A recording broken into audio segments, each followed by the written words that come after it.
Hi friends, welcome to prime food recipes. ఈరోజు మనం చాలా ఈజీగా చాలా టేస్టీగా ఉండే శనగగింజల చట్నీని ఎలా తయారు చేయాలో చూద్దాం.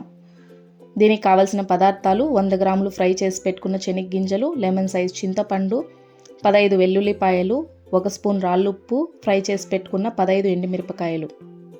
ఒక మిక్సీ జార్ తీసుకుని అందులోకి ఎండుమిరపకాయలు వేసి హాఫ్ గ్రైండ్ చేసుకోండి. తరువాత శనగగింజలు, ఉప్పు, వెల్లుల్లిపాయలు, నానబెట్టుకున్న చింతపండు వేసి మరీ ఎక్కువ స్మూత్గా కాకుండా మీడియంగా గ్రైండ్ చేసుకోండి.